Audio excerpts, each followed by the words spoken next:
Students, in last video we have studied about twisted pair cable, coaxial cable and fiber optic cable, which are wired communication media. Okay, now we are going to read or we are going to study about wireless communication media.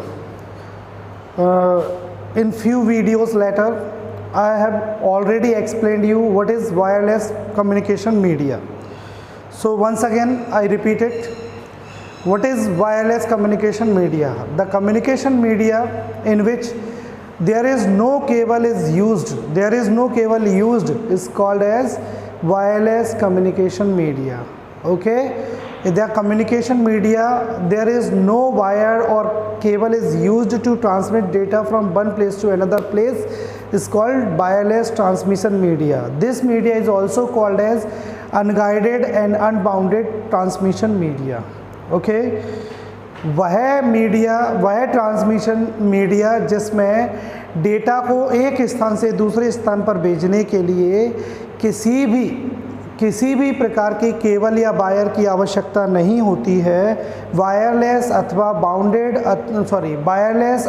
Unbounded अथवा unguided transmission media कहलाता है. अब इसके types पढ़ते हैं हम. पहले इसके टाइप्स के बारे में जानते हैं. तो वायरलेस में सबसे पहले हम पढ़ते हैं माइक्रोवेव. वायरलेस में सबसे पहले हम पढ़ते हैं क्या? Microwave transmission media. Okay, microwave transmission media. इन माइक्रोवेव ट्रांसमिशन मीडिया में इसकी हम पढ़ते हैं पहले वर्किंग. तो in microwave transmission media, signals are transmit data. Signals are used to transmit data instead of cable, which are similar to radio and television signals and are used for long distance communication. Means in microwave transmission media, in this type of media, signals are used to transmit the data instead of cables. There means there is no cable is used, only signals are used to transmit data from one place to another place. Okay, it looks like a radio wave transmissions or television signals, and it is widely used for long distance communication, right? In Hindi, microwave transmission media में data को एक स्थान से दूसरे स्थान पर भेजने के लिए सिग्नल्स का यूज किया जाता है, ना कि केबल्स का.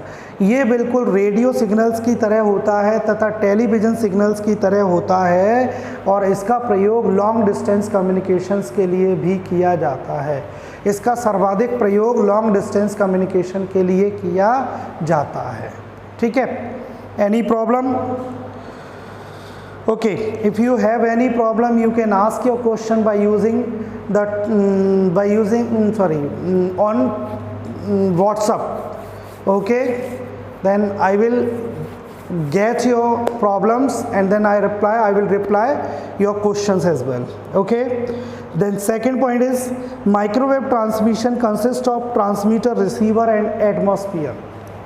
One point is to be noted that in each and every wireless transmission there are three different facts: transmitter, receiver and atmosphere. Transmitter, receiver and atmosphere. So what about transmitter? Transmitter is the device through which the signals are to be transmitted to another place, and receiver that receives the signals coming from another workstations or earth stations. Okay, and atmosphere for signaling या for flowing the signals from one place to another place.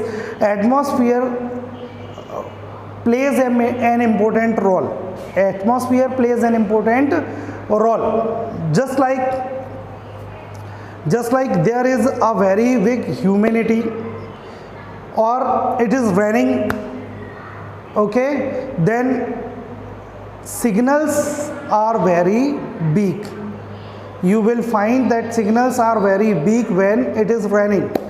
जब बारिश हो रही हो तो आप देखोगे कि सिग्नल्स की क्वालिटी फेड हो जाती है। क्यों? क्योंकि जितने भी सिग्नल्स होते हैं वो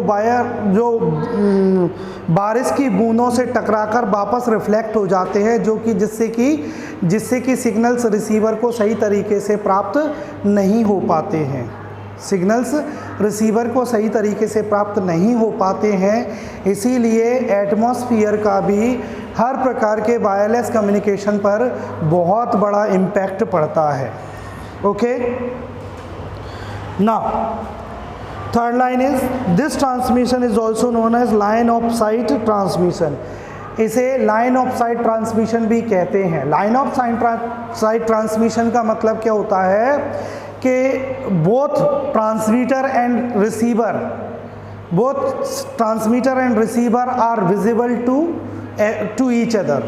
okay, should be visible to each other. इसमें क्या होता है, ट्रांसमीटर और रिसीवर जो डेटा को ट्रांसमिट करता है, सिग्नल्स को ट्रांसमिट करता है, दिस इज कॉल्ड ट्रांसमीटर, और जो डेटा सिग्नल्स को रिसीव करता है, it is called as receiver. तो ये दोनों का एक दूसरे के लिए विजिबल होना कंपलसरी है। ओके, तो वही लिखा है line of sight transmission. The transmit station must be visible in contact with the receiver station. Clear है? Okay, parabolic antennas are mounted on towers to send a beam to other antenna far away. मतलब क्या है इसमें कि इसमें tower, जितने भी network tower होते हैं, प्रत्येक नेटवर्क टावर पर क्या होता है, प्रत्येक नेटवर्क टावर पर इसमें पैराबोलिक एंटीनास लगे रहते हैं। Parabolic antennas means just like these antennas. This is called parabolic structure. Okay, so that's why it is called as parabolic antenna. Okay, parabolic antenna. So parabolic antennas are mounted on tower, यानी टावरों पर क्या लगे रहते हैं, parabolic antenna लगे रहते हैं। किसके लिए? टू सेंड द बीम मतलब क्या होता है कि कई सारा डेटा इकट्ठा सेंड करने के लिए to other antenna far away, दूर रखे किसी अलग एंटीना या टावर पर डेटा को भेजने के लिए। ओके, नेक्स्ट है the higher the tower higher is the range. मतलब टावर की हाइट जितनी अधिक होगी उसके द्वारा सिग्नल्स की रेंज भी उतनी ही अधिक दूरी तक सिग्नल्स भेजे जाएंगे और उतनी अच्छी फ्रीक्वेंसी होगी। सपोज आप एक ऐसी इलाके में खड़े हो जहाँ पर 3-3, 4-4 मंजिला बिल्डिंग बनी हुई है और आप कॉलोनी में नीचे खड़े हुए हो। आप वहाँ से आवाज़ लगाओगे तो आपकी आवाज़ दीवारों से, एक बिल्डिंग से टकरा कर इधर उधर गूंजती रहेगी, लेकिन ज़्यादा दूरी तक आपकी आवाज़ नहीं जाएगी। अब यहीं आप लोग किसी बिल्डिंग की छत पर से खड़े होकर बोलोगे तो आपकी आवाज़ ज़्यादा लंबी दूरी तय करेगी। बिल्कुल ठीक इसी प्रकार के जितनी ज़्यादा हाइट टावर गेन करेगा उतनी ही ज़्यादा उसकी जो सिग्नल्स की रेंज होगी वो उतनी लंबी दूरी तक तय होगी, उतनी लंबी दूरी तय करेगा। जैसे कि 100 मीटर का टावर, वह टावर जिसकी हाइट 100 मीटर होती है वो 100 किलोमीटर तक रेंज कवर करता है, यानी कि उसके सिग्नल्स जो होते हैं वो जो वातावरण में डिस्ट्रीब्यूट होते हैं कितने 100 किलोमीटर्स तक कवर करते हैं। क्लियर? तो ये था हमारा माइक्रोवेव ट्रांसमिशन मीडिया। एक बार फिर से हम इसको देखते हैं और आई होप ये आप लोगों को याद हो जाएगा। What is microwave transmission media? Very first, in microwave transmission media signals are used to transmit data instead of cable. In microwave transmission media में सिग्नल्स के वो केबल्स के स्थान पर डेटा को सेंड करने के लिए केबल्स के स्थान पर सिग्नल्स का यूज किया जाता है। और ये बिल्कुल it is very similar to radio and television signals. It is very similar to radio and television signals and are used for long distance। ये टेलीविज़न और रेडियो सिग्नल्स के समान होता है और इसका यूज़ लॉन्ग डिस्टेंस कम्युनिकेशंस के लिए किया जाता है। सेकंड था, इसके अंतर्गत ट्रांसमीटर, रिसीवर एंड एटमॉस्फेयर आते हैं। ट्रांसमीटर जो डेटा सिग्नल्स को ट्रांसमिट करता है, रिसीवर जो डेटा सिग्नल्स को रिसीव करता है। और एटमॉस्फेयर जिससे कि सिग्नल्स प्रभावित होते हैं, जिससे कि क्या होता है, सिग्नल्स प्रभावित होते हैं। This transmission is also known as line of sight transmission. This transmission is also known as line of sight transmission, अर्थात इसमें जो ट्रांसमीटर स्टेशन जो होता है वो रिसीवर स्टेशंस की के लिए विजिबल होना चाहिए। और लास्ट फिर इसमें आपका पैराबोलिक एंटीनास प्रत्येक टावर पर लगे रहते हैं जिससे कि डेटा सिग्नल्स अन्य पैराबोलिक एंटीनास पर पहुंचाए जा सके। और टावर की हाइट जितनी अधिक होगी उतनी ही दूरी तक सिग्नल्स जाएंगे, ट्रेवल करेंगे।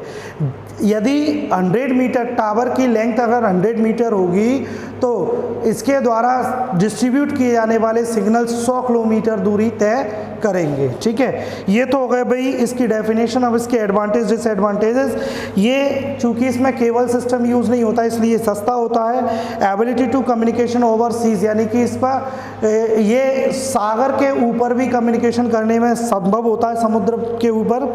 लो कॉस्ट लैंड परचेज, इसमें कम ज़मीन की आवश्यकता होती है, इसलिए इसके लिए कम ज़मीन खरीदने की आवश्यकता होती है, इसलिए कम पैसा लगता है।